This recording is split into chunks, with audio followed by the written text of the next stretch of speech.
Yeah, I'll react to that, sure. Hey guys, again, I got to fix. You see how where you see me, it's kind of dark, but it's light in this room right now. All right? If that it's good enough. All right, I'll fix it later. All right. Did the USSR have a blue scare? So did they have some sort of crazy McCarthyism, but accusing people of being capitalists? That's a good question. I do not know. Um, Original link to the video, top of the description below. Right below that, link to the Discord. If you want to learn about history, helps me, get to know you guys better and makes it easier for me to interact with you. Just click on it. It'll send you right over there. Pull up a chair. More the merrier. Love to have you. Okay. My name's Connor. Did I say that? If I didn't, nice to meet you, sir or madam. Okay. Why do I feel like I'm missing saying something? If you are not ready to learn, there's the door. You're in the wrong class. If you are not ready. Okay, let's go. Make me something in home ec. Pizza rolls. Let's do it. Preemptive like. Did the USSR have a blue scare? Good question. I do not know. Probably.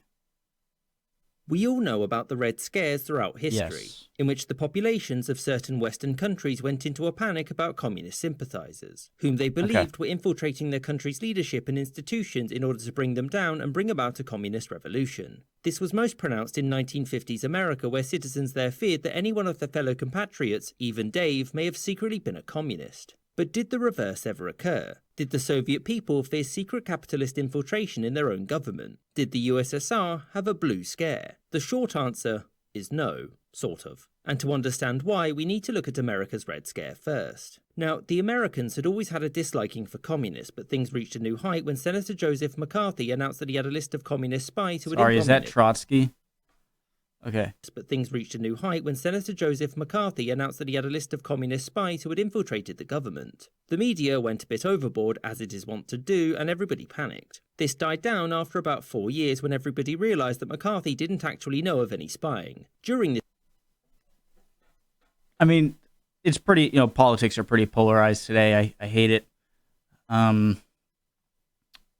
But it's crazy how the mere accusation or the mere statement that allegation that there are, without any basis in fact, that there are communists in the ranks. I don't know if it was more they feared the ideology, the economic consequences, or if it just meant, they were afraid of some, traitorous plot to nuke America or something like that. So I'm not exactly sure how dire you know what I mean? Like, I'm not sure if it was, oh, they're commies, that's bad, or, oh, they're commies, therefore they could have it in with the Russians and they could give them secrets and make us unsafe.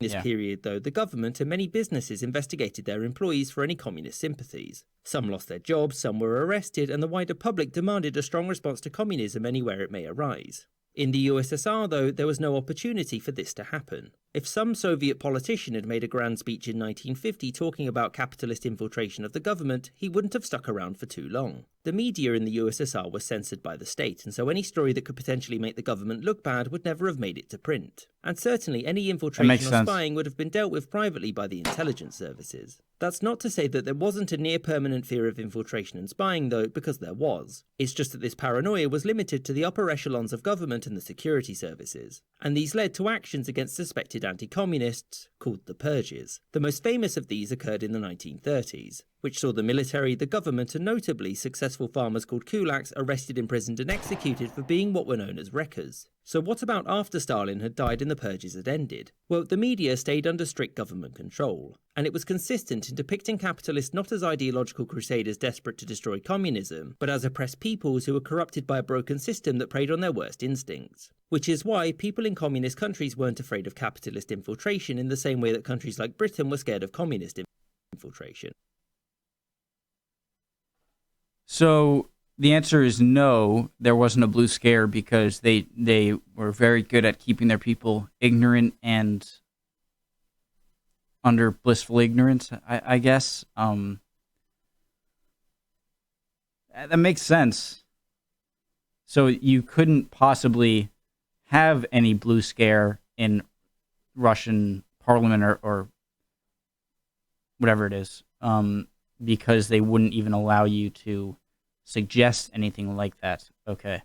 The truth was, they felt sorry for workers in capitalist countries. And given that the media would never have reported any capitalist infiltration, the people had no reason to panic or suspect that their neighbours were secretly working for the West. That said, the USSR's public was still aware of the ongoing Cold War. They knew the US was building alliances, and the USSR openly called it an empire with goals of global domination. The public were made aware of American troops in Germany, Korea and Japan, and that the USSR was being surrounded. But unlike the West, public concern wasn't from internal threats, it was external ones. And as such, the lack of a blue scare in the USSR can be attributed to its lack of free media. There was no way the public could have known of infiltration, since the government wasn't going to broadcast its inadequacies, nor did it have any use for public hysteria. And by the time the Soviet media had opened up to the point where this could have been possible, the Soviet people were much more concerned with holding the USSR's leadership responsible for their past mistakes than with some Western sympathisers spying on the government.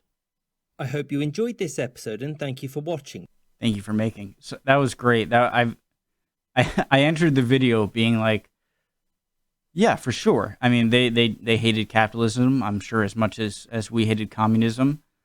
And when I heard, well, that him say no, I'm like, wait, what? How could there not have been any sort of blue scare throughout the all the decades leading up to the collapse? And then after him talking about how they wouldn't allow anything like that to be conveyed in the media, that made a lot of sense. So I'm like, probably not. Wait, what? Oh, that makes sense. All right, great, awesome. History Matters video, I had to wait a bit since it was a new video. I didn't want to leech ultranationalism. I didn't want to leech views away. Awesome, great video. More to come. Hope you're all doing well. See you next time.